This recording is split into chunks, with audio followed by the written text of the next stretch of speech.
May protection ka ba hindi lang sa pisikal kundi sa espiritual? Ang habak de bala ay isang malakas na proteksyon na nagbibigay ng kaligtasan sa katawan at espiritu. Gamit ang mga bibihirang pangkalikasang sangkap na pinagsama-sama ng 6 na antengeros sa Negros. Sa paniniwalang Pilipino, ang basyo ng bala, isa sa mga tinuturing na mabisang pangontra laban sa masamang nilalang, elemento, enerhiya, kahit na mga tao. Idagdag pa ang pagkokonsagra ng 6 na antingero mula sa Negros. Hindi lang ito laban sa espiritual na panganib kabayan, kundi laban ito sa negatibong enerhiya at masamang intensyon ng tao. Sa mundong puno ng galit, intriga at hindi maipaliwanag na bigat, ang pinakamahalaga ay ang paniniwala na hindi ka basta-basta matitinag. Habak de bala, hindi lang proteksyon, kundi simbolo ng lakas ng iyong spirito. Kung interesado ka kabayan, i-click lang ang yellow basket or visit ang shop ng Likha Merchandise.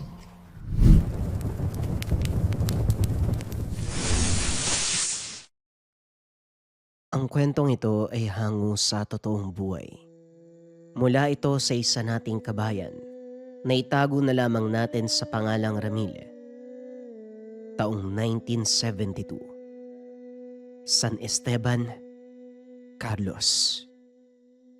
Sa isang tahimik at liblib na baryo ng San Esteban naninirahan ang mag-amang Ramil at Isko. Nang panahong yun, payak lamang ang pamumuhay. Bahay na yari sa kawayan at nipa. Ang ilaw sa gabi ay lumang gasera. Ang katahimikan ay madalas napuputol ng huni ng kuliglig at ugong ng hangin mula sa kabundukan.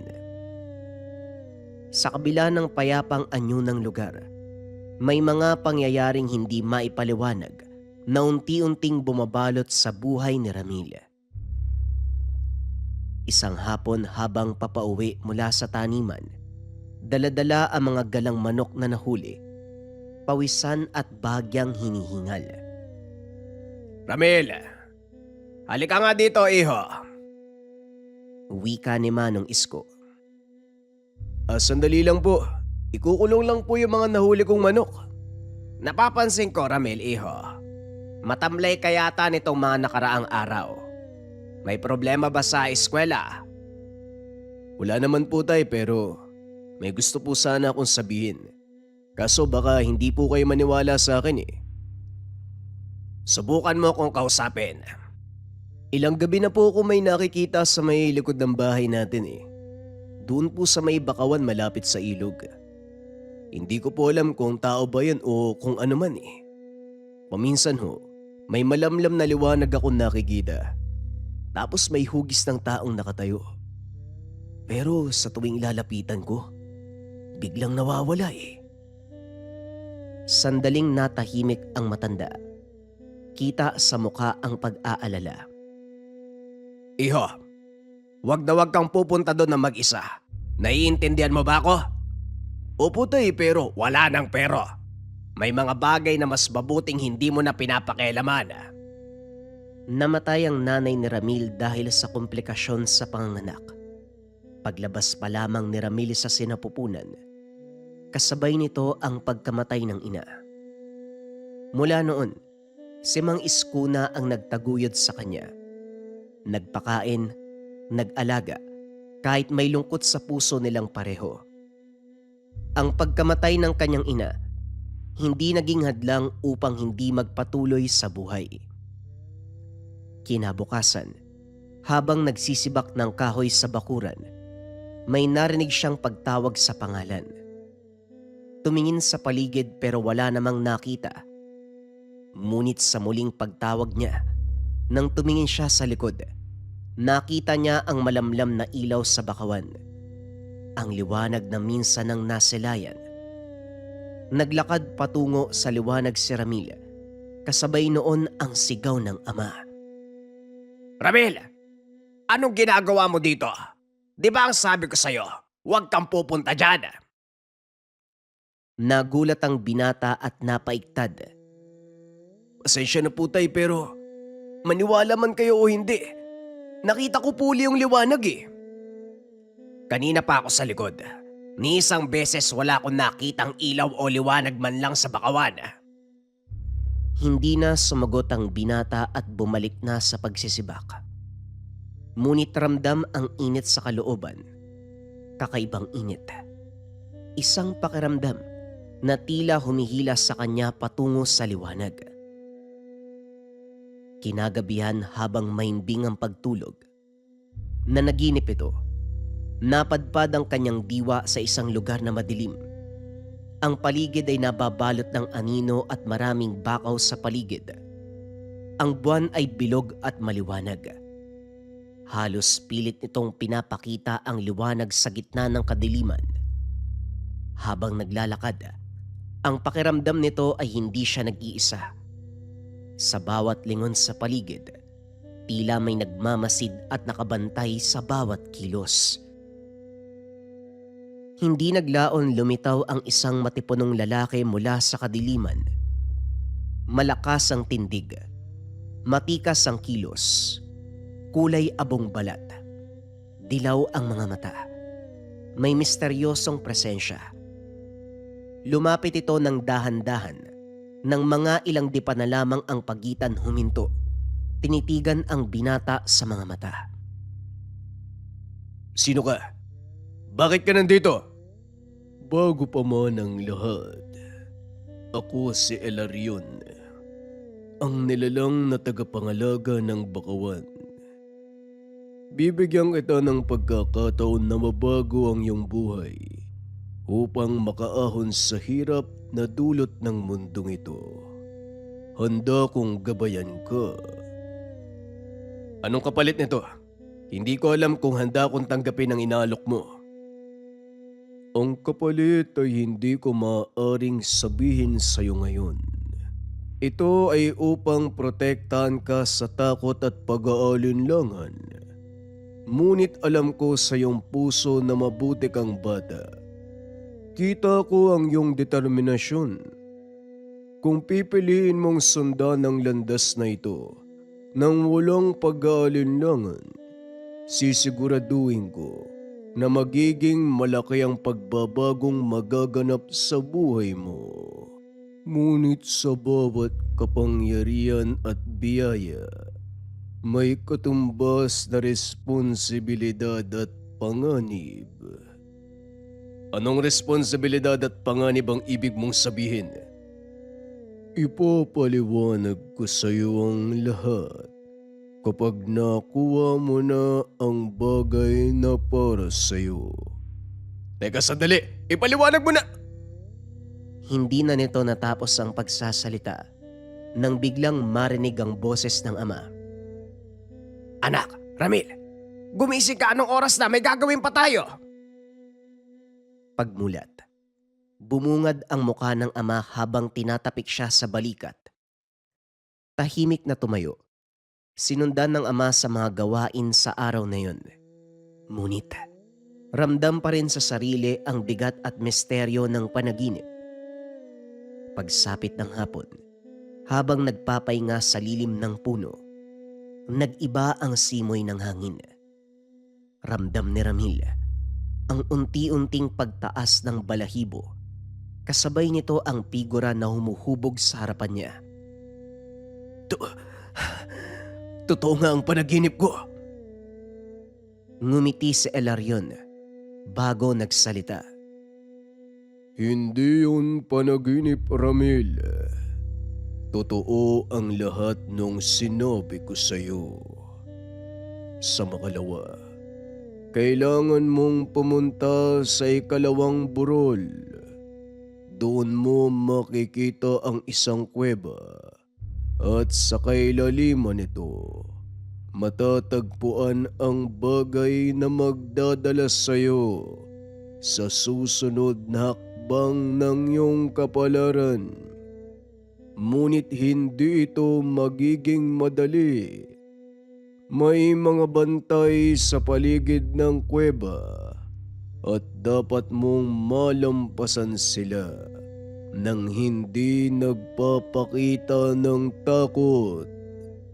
Kahit isang hibla ng kaba, maaring maging sanhi ng kapahamakan mo. Natulala na lamang ang binata sa mga sinabi. Kinagabihan nagpaalam si Ramil sa ama na pupunta ito sa tiya sa kabilang sityo dahil magdiriwang ng fiesta. Pupunta po ako sa bahay ni Tia Ligaya. Makikipiesta lang po. Abay tamang-tama at dadalo din ako sa pista, anak. Magiinom kami ng mga kumpare ko doon eh. Ganun ho ba? E di magsabay na lang po tayo. Dumating ang Sabado ng hapon.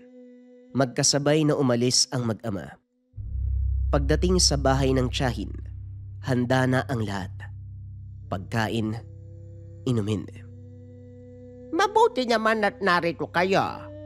Pasok na kayo, kain. Baka maubos siya.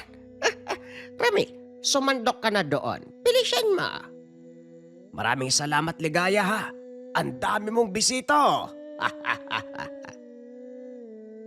Matapos kumain, makipagkulitan sa mga kamag-anak. Napansin ni Ramil ang ama, nakikipag-inuman sa mga kakilala nito. Dahan-dahan na siyang pumuslit palabas, naglakad ng tahimik. Humigit kumulang 2 oras ang babaybayin patungo sa lugar. Habang naglalakad, may mga marahang kaluskos na naririnig. Ngunit hindi pinansin ang mga bagay na yon. Nagpatuloy na lamang sa paglalakad. Alam niya, bawat hakbang ay mahalaga. Hanggang sa makarating sa isang malawak na mga puno kung saan may kuweba sa gitna. Bago pa man makalapit, nagpakita si Hilarion sa harapan. Nakangiti. Nakatayo sa liwanag ng buwan. Tandaan mo, ang bawat kilos mo ay may kahulugan. Huwag mong ipakita ang takot upang makamtan ng layunin. Ang mga bantay ng kuweba ay hindi basta-basta. Kailangan mong maging matalino, mapagmatyag.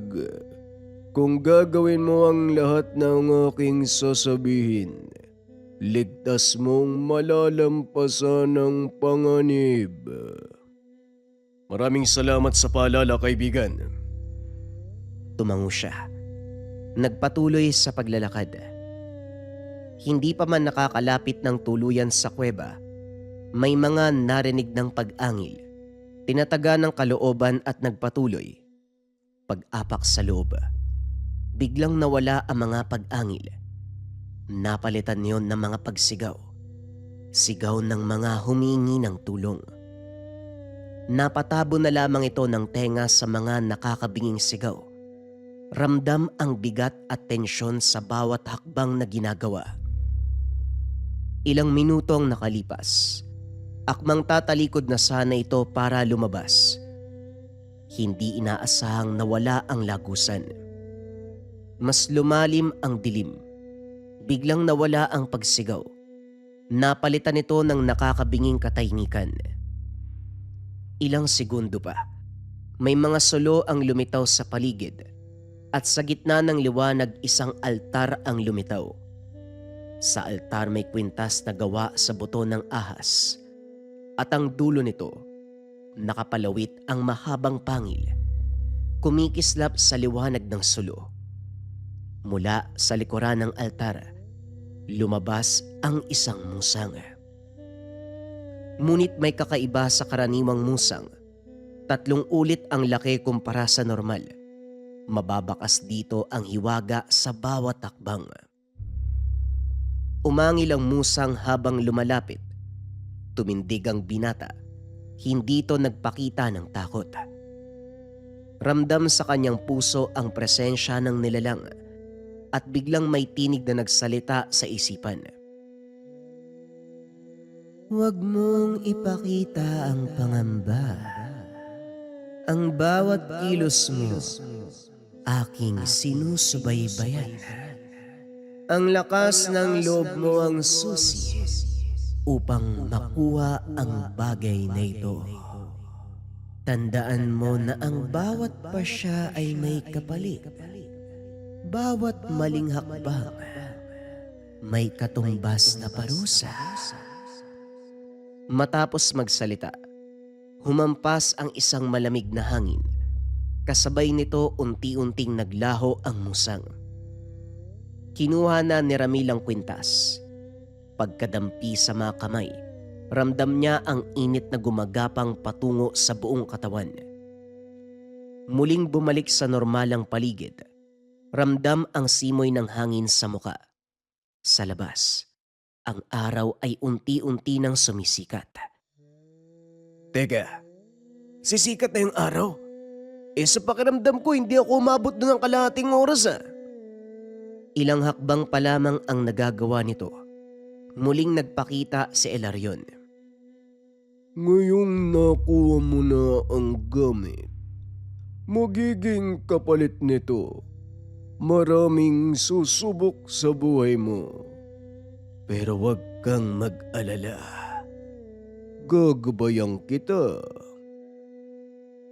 Matapos marinig ang sinabi ng engkanto, dali-dali na itong tumakbo patungo sa bahay ng tiyahin. Sa bawat takbang, ramdam ng binata na may kakaiba. Tila ba lumulutang lamang ito sa hangin habang tumatakbo. Mabilis na narating ang bahay. Wala pang kalahating oras ang haba ng pagtakbo. Nakita ang ama na tulog sa lamesa kasama ang mga kaibigan. Tinapik ang balikat ng ama. Maingat na inalalayan pauwi. Tay, gising na po. Umuwi na tayo. Ay, saan ka ba galing? Kanina pa kita hinahanap. Diyan lang po, sa mga kaibigan ko, nag-usap lang kami. O Ramil, nandiyan ka na pala. Naku, lasing na yung ama mo kaya hinayaan ko sila dyan. Ayos lang po, tiya. Ako na pong bahala kay tatay. Uwi na po kami. Sigurado ka ba, iho? Opo, tiya. Huwag na po kayo mag-alala. Alis na po kami.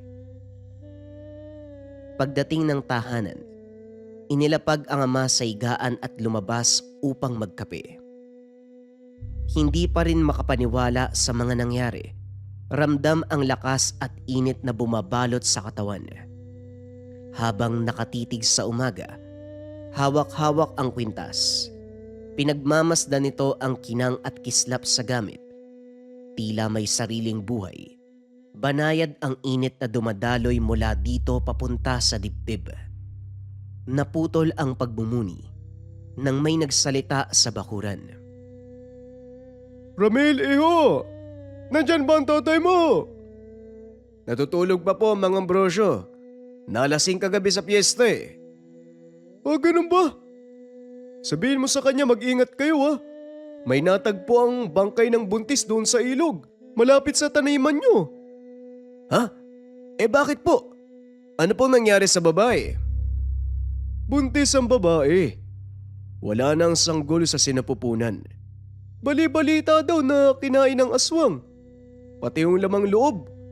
Wala na rin. Kaya mag-ingat kayo, iho. May aswang na gumagala sa lugar. O siya, sige na, alis na ako.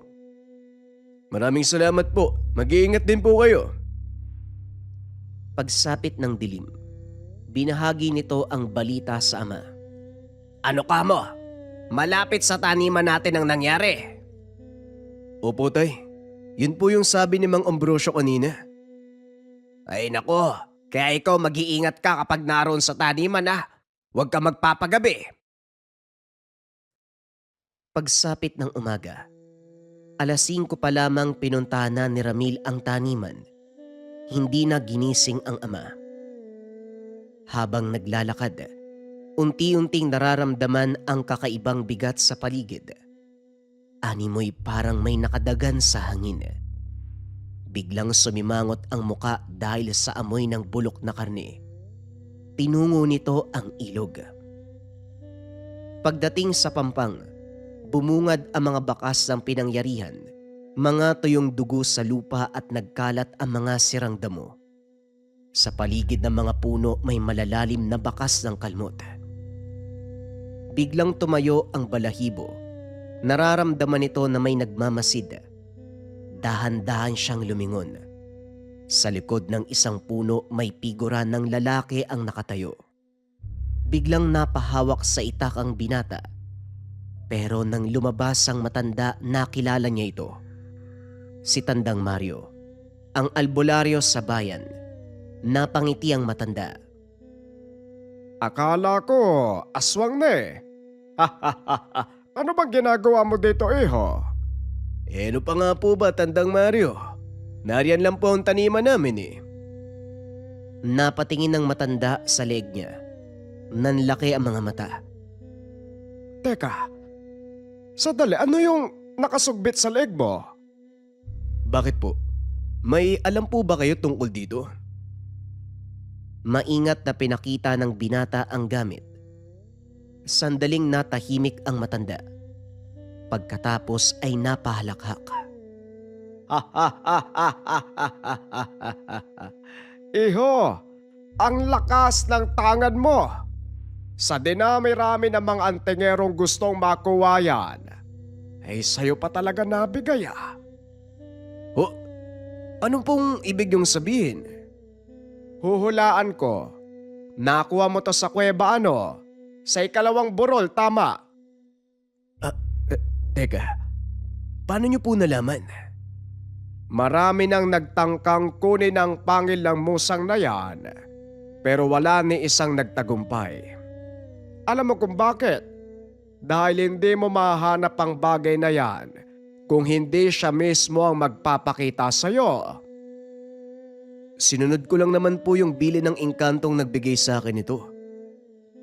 Maswerte ka, bata. Ikaw ang napili ng gabay sa gamit na yan. Huwag mong ihiwalay sa katawan mo. Mabisa yan kapag suot. Sa tingin ko makakatulong ka sa akin sa pagtugi sa aswang. Hiniling sa akin ng pamilya ng babaeng namatay. Patayin din ang salarin para sa hustisya at kapayapaan ng kanilang diwa. Kaya nandito ako ngayon. Hindi ko nga po alam kung paano ko makakatulong eh. Hindi ko pa naman gabay yung paggamit nito eh. Simple lang, iho. Makiramdam ka. Yan ang pinakamalakas na bisa ng hawak mo. Bukod pa sa bilis at tibay ng katawan. Kanina pa nga po ako nangangati dito sa gamit. At saka, marami akong nararamdaman sa paligid. Parang may nagmamasid sa akin kanina pa. Huwag ka nang magtaka. Ganyan talaga ang bisa niyan eh. Nga pala, ako nang bahala magpaalam sa tatay mo mamaya. At yung mga nararamdaman mo, paiwatig yan na may panganib sa paligid. Alis na ako. Magkita na lang tayo mamaya. Hindi na kumibo pa si Ramil sa sinabi ng matanda. Matama nitong nakatitig habang naglalakad palayo. Pagsapit ng hapon, pagdating sa bahay nakita nitong nakaupo si Tandang Mario sa labas at nakikipag-usap sa ama. O nandito ka na pala. Nagpaalam na ako sa tatay mo. Sasama ka sa akin mamaya, may pupuntahan tayo. Samahan mo ang matanda anak ha, para naman may katulong siya. Sige po, huwag po kayo mag-alala, sasamahan ko po kayo. Babalik ako mamaya ha, 6:00, para sunduin ka. Eksaktong 6:00. Pagtingin ni Ramil sa pintuan, naroon na ang matanda. Nandito na po siya, tay. Alis na po ako. Teka, paano mo nalamang nandyan na? Hindi pa naman tumatawag ah. Nasa harapan po siya nag-aantay. Paglabas si Isko, nakita ang matanda na nakatayo sa labas. Napakamot na lang ito ng ulo. Tulungan mo yung matanda ha. Huwag ka magbibigay ng sakit ng ulo. Opo, tay. Alis na po kami. Huwag kang mag-alala. Malaking tulong ang maibibigay sa akin ng anak mo. Tinungo muli ng dalawa ang ilog. Tanging liwanag ng munting gasera ang gumagabay sa daanan. Pagdating, napahinto si Ramil. Ganun pa rin po ang pakiramdam ko. Masyadong mabigat. Dahil hindi ka pasanay sa pakiramdam na yan, iho. Hindi magtatagal masasanay ka rin. Sa ngayon, gagawin muna kitang aso. Ha? Anong gagawing aso? Hindi literal na aso. Si Raulong to. Makiramdam ka. Pakiramdaman mo ang paligid. Ang bakas ng aswang. Tukuyin mo kung nasaan. Kayo naman po kasi hindi nyo sinabi kaagad eh. Kumislap ang tangan sa dibdib. Tumalim ang paningin. Dahan-dahan itong umikot. Tila ba sinusundan ang amoy ng aswang. Lumapit ito sa punong may malalim na kalmot. Hinipo niya ito. Naglakad paitaas sa ilog. Sumunod si Mario. Bahagyang nakangiti. Matapos ang halos 30 minutong lakaran, nakarating sila sa isang kubo sa gitna ng kakahuyan. Umuusok ito sa kalagitnaan ng gabi. Yan po ata ang tahanan ng aswang. Dito huminto ang bakas eh. Ngayon, iho, ako na ang bahala. Diyan ka lang. Dahan-dahang lumapit ang matanda sa kubo. Mula sa maliit na supot, kumuha ito ng alimango. Umuusok sa kakaibang paraan. Patuloy na lumalapit. Nag-uusal. Iniihip sa bawat alimango. Palihim niya itong tinatapon sa bawat sulok ng kubo. Ilang segundo pa biglang pumalahaw ang nakakapangilabot na sigaw mula sa loob. Sa wakas, nahuli din kitang demonyo ka. Ngayon magbabayad ka. Sa isang iglap, sumabog palabas ng pintuan ang aswang. Hayop kang matanda ka. Papatayin kita. Dinakma nito ang matanda. Nagpagulong-gulong ang dalawa sa bakuran. Pagkatayo nito, biglang sinipa ng nilalang si Mario at tumilapon sa bakuran. Akma na sanang susugod ang aswang ng walang ano-ano. Isang itak ang sumalubong sa braso. Malinis na hiwa. Naputol ang kanang braso ng nilalang. Muling umalingaw-ngaw ang nakakapangilabot na sigaw.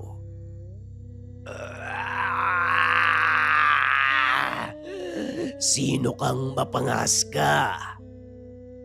Mula sa dilim lumitaw si Ramil. Matalim na nakatitig sa aswang. Hindi mawari ng binata kung bakit bigla na lang siyang tumapang. Sa tingin mo ba nilalang, pupunta ako dito ng walang kasama? Galit na galit itong sumugod sa binata. Mabilis na naiwasan ang hagupit ng kuko. Sa bawat galaw mas lalo itong bumibilis. Muling sumugod. Pero sa pagkakataong yon sumablay ang pag-atake. Lumitaw ang binata sa gilid at isang malakas na taga sa dibdibang binitawan. Bumaon ang itak. Hindi. Hindi maaari. Binaon pa ni Ramil ang talim. Tapos na ang pang-aabuso mo, nilalang. Bumagsak ang aswang sa lupa. Wala ng buhay. Lumapit ang matanda kay Ramil. Talagang kumukupas na ako ah. Ngayon alam mo na ang potensyal ng iyong gamit. Delikado yan kapag napunta sa maling kamay. Kaya iingatan mo dapat. Parang gusto ko pa nga pong lumaban eh. Nakakabitin. Huwag ka masyadong magmadali. Baka hindi mo magustuhan ang mga pagsubok na darating. Sige na, dalhin mo ang bangkay. Papasok tayo sa kubo. Kinaladkad ng binata ang labi papasok. Matapos nun, sinilaban ng matanda ang kubo. Naghintay muna ang dalawa na matupok ng apoy ang bahay bago nilisan ang lugar. Habang naglalakad, ramdam nito ang kakaibang gaan sa dibdib. Sa gabing yun, mas lalong naintindihan ng binata ang kakayahan ng gamit. Kinabukasan pinunta nila ang pamilya ng babae. Ibinalita dito na natugis na nila ang salarin sa pagpatay ng kanilang anak. Tuwang-tuwa naman ang mga magulang, nagpasalamat sa kanya. Sa daanan pa uwi ay nag-usap ang dalawa. Iho, tuturuan kita ng mga pamamaraan sa pagiging isang albularyo. Total wala namang pasok ngayon, bakasyon. Marami tayong oras para magsanay. Sige po, Tandang Mario. Pag wala po akong ginagawa, pupunta po ako sa bahay mo. O sige, asahan kita ha. Sa mga araw na nagdaan, tinuruan siya ng matanda kung paano patalimin ang pakiramdam sa presensya ng kalaban, kontrolin ang init ng tangan at marami pang iba. Isang hapon, habang nagpapahangin ang dalawa sa ilalim ng puno, may dumating na dalawang lalaki. Tandang Mario, kumusta? Matagal na tayong hindi nagkita. O Damian, Tonyo, kayo pala. O sige, pasok muna kayo. Hindi bali na, nangangamusta lang kami. Sino tong binata? Antingero din ba? Antingero din at disipulo ko. Hindi kayo maniniwala sa akin. Siya ang nakakuha ng bertud na matagal nyo nang hinahangad. Nanlaki ang mata ng dalawa. Ang pangil ng musang. Totoo ba yan? Hindi ba halata sa presensya niya? Ha ha ha, ipakita mo iho. Nang makita ang tangan, nagpalitan ng tingin ng dalawa. Ramdam kagad ng binata ang kakaibang intensyon ng mga ito. Huwag nyo nang tangkaing kunin ang mutya sa bata. Alam nyo na nakadikit na ang gabay ng bertud sa batang yan. Hindi magiging maganda ang kahihinatnan ang iniisip nyo. Alam mo naman, Tandang Mario, na matagal na naming hinahangad yan. Pero bakit napunta sa kanya? Ano po bang ibig niyong sabihin? Hindi porket mas matanda kayo sa akin, pwede na kayo magsalita ng ganyan. Buti nga hindi napunta sa inyo yung tangan eh. Dahil dyan sa inggit sa katawan niyo, kaya hindi kayo napili. Huwag mo na lang ipilit ang gamit na hindi bagay sa'yo, bata. Hindi naman ako katulad nyo na pinipilit ang sarili sa mutya. Naturingan pa naman kayo mga antingero, pero sa ilalim ng balat nyo, nagtatago ang isang demonyo. Gusto nyo talagang makuha ang gamit mula sa kanya? Kung ganon, magduelo kayo para sa gamit. Ang batang ito, laban sa inyong dalawa. Duelo? Sa itsura niyan? Baka ilang beating ko pa yan eh. Kumpiyansa ka pala talaga sa disipulo mo, Manong. Tignan natin. O sige, anong dapat gawin? Simple lang, subukan ang karga. Gamitin nyo ang lahat ng alam nyong dasal at karga sa katawan. Maging mga mutya, gamitin nyo na. Ang unang susuko ay siyang talo. Sa susunod na linggo, sa bakanteng lote dyan sa gilid ng palayan. Matapos magsalita ng matanda, tumanguna ang dalawa at umalis. Senyales na sumasang-ayon ang mga ito sa pamantayan. Tandang Mario naman, bakit niyo po ako isasabak sa ganyan? Hindi pa nga ako biyasa sa paggamit eh. Ang tunay na lakas ng bertud ay hindi lang sa taglay nitong bisa, kundi nasa gumagamit din yan. Nung kinalaban mo ang aswang, hindi ka nga umatras eh. Ibig sabihin handa ka na. Napabuntong hininga ang binata bago sumagot. Handa man po o hindi, parang wala na akong pagpipilian. Tumayo ang matanda at tinapik siya sa balikat. Magtiwala ka sa gamit mo. Dahil kapag buo ang tiwala sa gamit, sigurado, mananalo ka. Mabilis na kumalat ang balita sa mga albularyo at antingero sa lugar.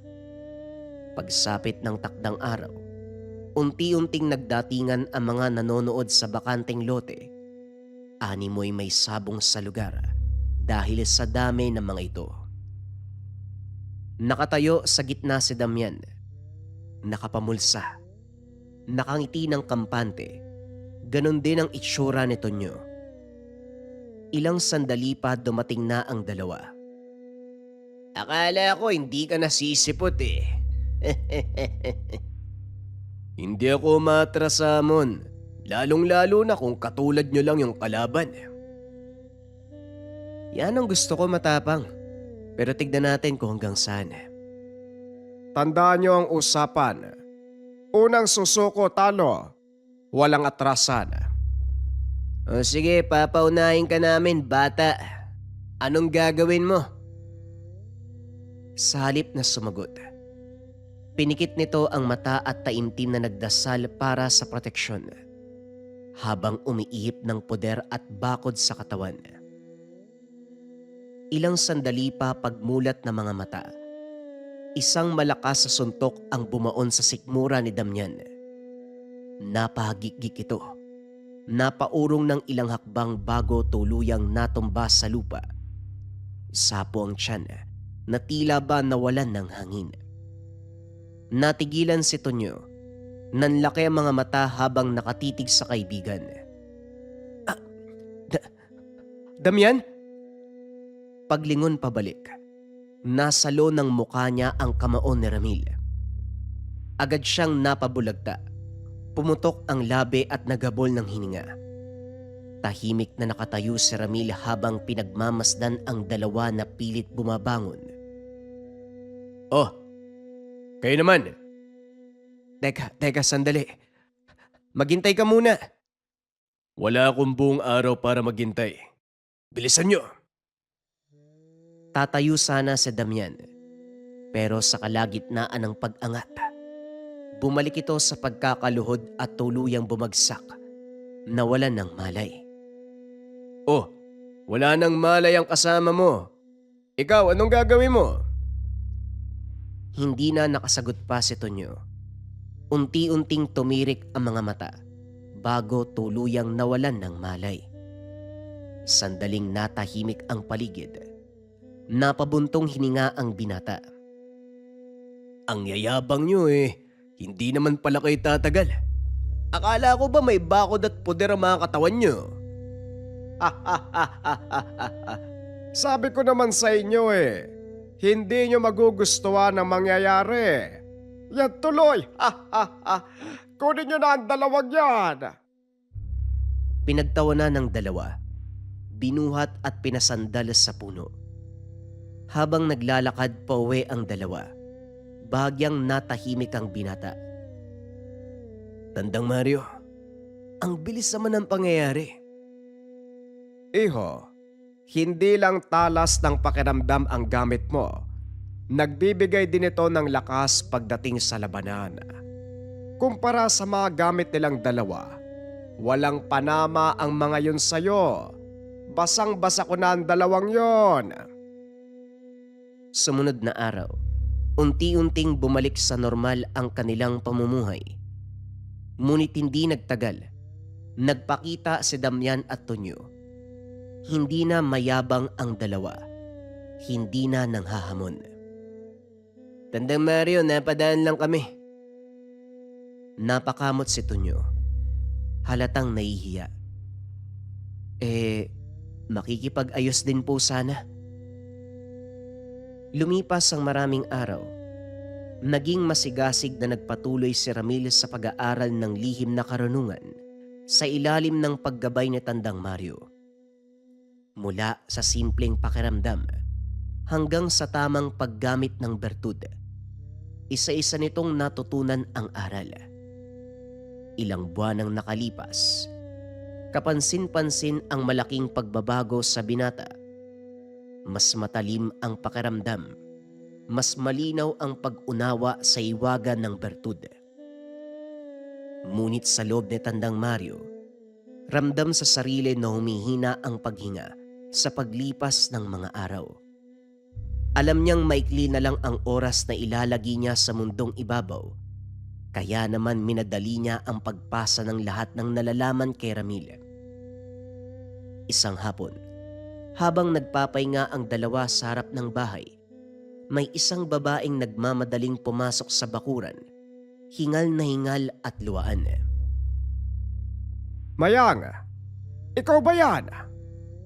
Kuya, tulungan mo ko si Buding. Bakit? Anong nangyari sa bata? Kinukulam siya, kuya. Ilang araw nang nangihina, minsan nangingitim pa yung sugat. Sa gabi naman kuno-ano yung sinasabi niya eh. Kailan pa nagsimula yan? 3 gabi na. Lumalala sa bawat araw eh. Natatakot ako, kuya. Baka hindi na siya makaabot. O sige, huwag kang mag-alala. Pupuntahan natin. Ramil, iho. Maganda ka. May gagawin tayo. Opo, Tandang Mario. Kukunin ko lang ang mga gamit. Hindi na sila nag-aksaya ng oras. Kagad pinuntahan ang kabilang baryo. Habang papalapit pa lang sa bahay, biglang napakunot ang noo ng binata. Humigpit ang hawak sa bertud. Tandang Mario, malakas po ang kapit ng kulam. Pagpasok ng bahay, bumungad ang mahinang ilaw ng gasera. Nakahiga sa papag ang dalaga, namumutla. Bahagyang nangingitim ang ugat sa leeg. Buding, dumating na ang tiyo mo. Ano ang nararamdaman mo? Mabigat at malakas ang kapit ng kulam. Magaling. Tama yan. Lumapit ito sa dalaga. Hindi pa man nakakalapit ng tuluyan ay napaungol na ito. Alis, umalis kayo. Kuya, ano pong nangyayari sa kanya? Huwag kang matakot. Lumalaban ng kulam. Sinipat ng binata ang babae. May nakadikit sa kanya. Malakas ang galit ng gumawa nito. Lumingon ng matanda at nagsalita. Iho, handa ka na. Kayang-kaya mong puksain ang kulam na yan. Teka, sandali. Seryoso po kayo? Ako? Oo, naipasa ko na sa'yo ang lahat ng dapat mo malaman. Ang laban na ito ay para sa'yo. Ang magagawa ko na lang sa ngayon pahinain ang kulam. Tumahimik ang paligid. Unti-unting humigpit ang hawak ni Ramil sa bertud. Hindi na nagsayang ng oras. Sabay na kumilos ang dalawa. Sa loob ng bahay, kagad na ganda ang matanda na magagamitin. Insenso, asin, banal na langis. Umupo siya sa tabi ni Buding, habang ang binata naman ay nakabantay sa paanan. Bantayan mo ang paligid, iho. Kapag kumawala ang kulam, habulin mo ang bakas. Sinimula ng matanda ang pag-uusal habang unti-unting umuusok ang insenso. Biglang nangisay si Buding. Mas lalo pang binigatan ng matanda ang pag-uusal. Sa ngalan ng liwanag, tinatanggal ko ang sumpang nakakapit sa'yo.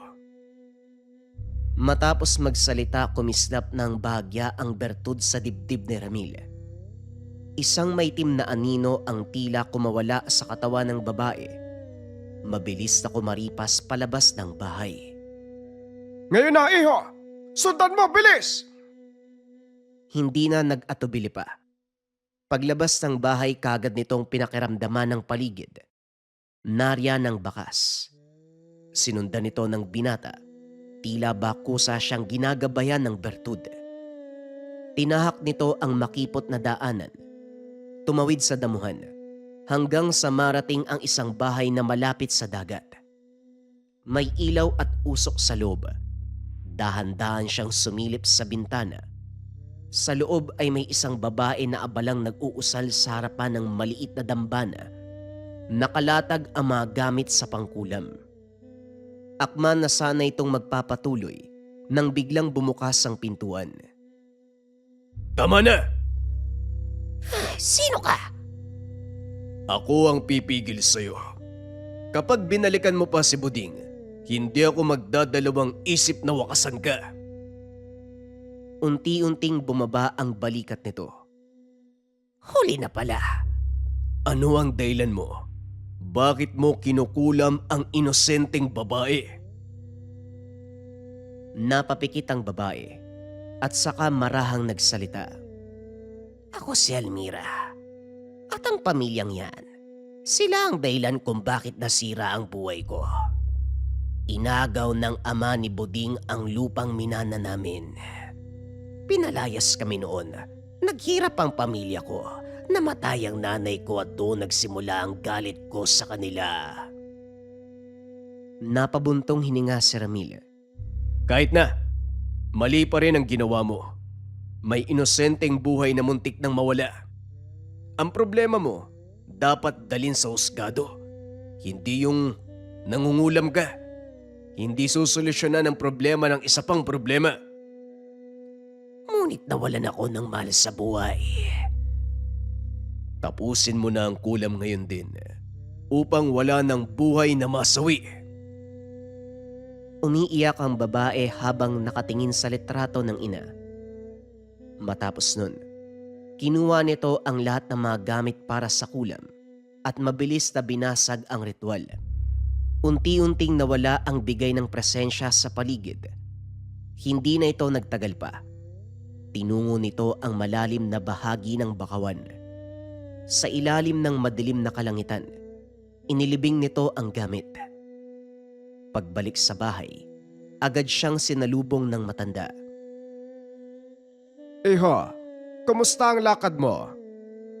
Ayos na po. Hindi na babalik ang kulam. Tuwang-tuwa si Mayang. Nagpasalamat kay Ramil. Matapos ang gamutan, sabay na umuwi ang dalawa sa daan. Napangiwi ang binata habang hinihimas ang tagiliran. Aray ko, parang mababali yata ang katawan ko sa kakahabol kanina. Ano na lang kaya ako, Iho? Buti nga bata ka pa. Tingnan mo yung buto ko, marupok na. Napakamot sa ulo ang binata. Napangiti. Sa hindi kalayuan, may naramdaman si Ramil na isang madilim na presensya. Lumingon sa dako kung saan ito naramdaman. Bakit, Iho? May nararamdaman ka ba? Opo, pero biglang nawala eh. Lumipas ang ilang araw na tahimik at payapa. Pero habang nagdidilig ng halaman sa bakuran, bigla nitong naramdaman ang pagbigat ng hangin. Tumindig ang balahibo sa batok. Ramdam din ang init ng bertud at bahagyang pagkislap. Parang may mali ah. Sa hindi kalayuan, may halakhak na narinig.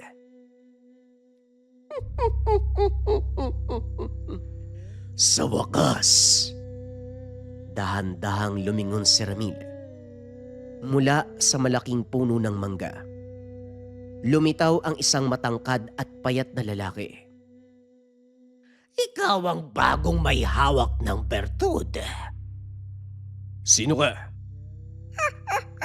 Matagal na ako nakamasid sa iyo, bata. Hindi mo ko nararamdaman. At ngayon, kumpirmado, nasa iyo nga ang bertud na hinahanap ko. Hindi ko napapalampasin ang pagkakataon. Akma pa sanang lalapit ito sa nilalang. Sa isang kisap mata, naglaho na parang bula. Kinagabihan nagpaalam si Ramil sa ama na doon muna ito matutulog ngayong gabi. Pumayag naman sa gusto ng anak. At saka tay, doon na lang din ako kakain. O sige, mag-iingat ka ha. Bukas tayo sa taniman. Pagdating sa kubo, hindi pa man tuluyang nakakapasok sa loob. Napalingon sa labas. Nararamdaman nila ang presensya. Nandito siya, Tandang Mario. Sinong nandito? Matalas nga ang pakiramdam mo, Ulupong. Naging alerto ang matanda. Kinuha ang tangan. Nagtaas ng bakod at poder. Maraming nagtatangan ng mga bertud. Anting-anting at mutya. Pero lahat sila kamatayan ng sinapit.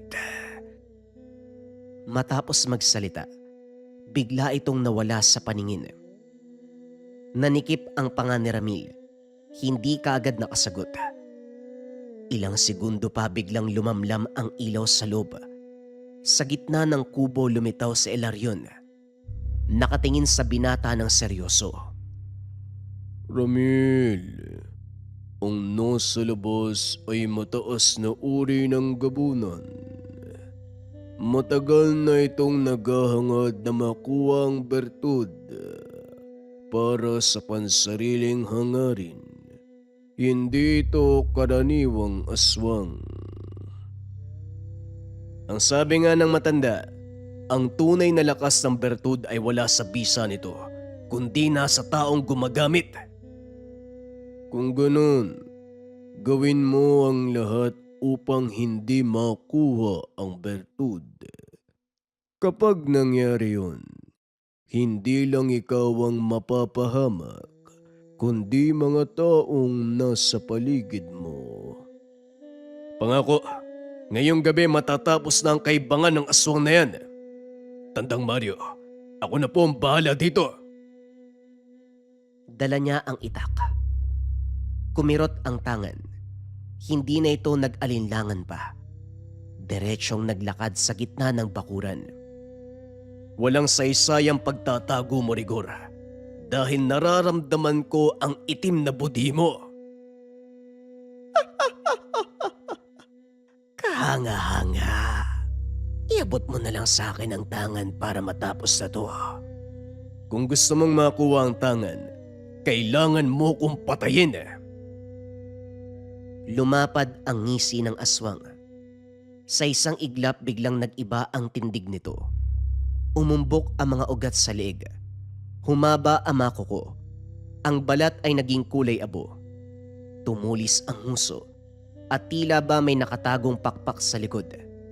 Isa ng ganap na gabunan. Sumugod si Rigor. Mabilis. Ngunit nasalo ito ng binata. Umurong ang lupa sa ilalim ng mga paa ni Ramil sa lakas ng salpukan. Muli itong umatake. Ngunit sa bawat galaw ay nasusundan ng binata. Bigla namang tumalim ang mga titig nito. Mabilis sa gumalaw. Nailagan nito ng aswang. Muling umatake at sa isang iglap. Isang malinis na hiwa ang tumama sa tagiliran ni Rigor. Mahusay. Hindi na sumagot pa ang binata. Sa halip ay bigla itong sumulong. Sunod-sunod ang naging hataw ng binata. Mabilis, mabigat at walang pag-aalinlangan. Napatras si Rigor habang pilit na sinasalag ang bawat tama. Ngunit kapansin-pansin ang pagbagal ng galaw. Ang sugat sa tagiliran, patuloy na umaagos ang maitim na dugo. Sumugod si Rigor, ngunit hindi na kasing bilis kanina. Bawat tampas nito mabilis na naiiwasan ni Ramil. At sa muling paghampas ng itak, nailaga nito ng aswang. Kaso nga lang sa isang iglap, muli na namang bumalik ang itak. Hindi na ito nailaga ng nilalang. Isang malinis na galaw. Tumama ang talim sa leeg ng gabunan. Nanlaki mga mata ni Rigor habang napapatras. Hawak ang sugat na patuloy na bumubuka. Ilang hakbang pa ang naitagal bago tuluyang bumagsak sa lupa. Tahimik namang lumapit si Ramil. Hindi lang ikaw ang nagtataglay ng angking bilis at husay. Ako ang bangungot ng mga masamang nilalang. Bumalot ang katahimikan sa paligid. Dahan-dahang lumabas ang matanda. Tinitigan muna nito ang nakahandusay na nilalang. Salamat naman at natapos na. Hindi ka talaga biro, iho, ano? Napangiwi si Ramil. habang pinupunasan ang dugo sa talim.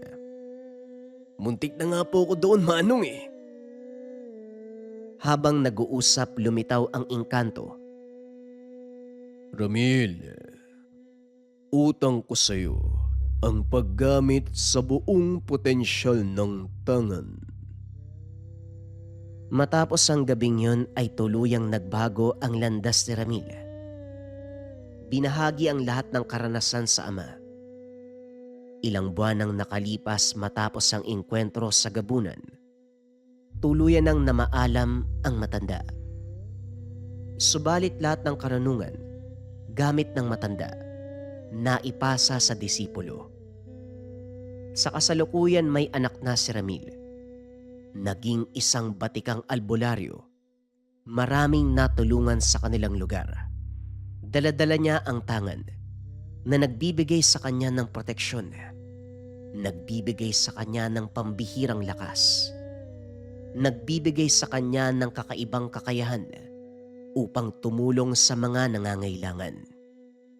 Kinilala si Ramil bilang isang malakas na albularyo na nagtatangan ng mataas na gamit na mas kilala sa katawagan na bertud ng musang.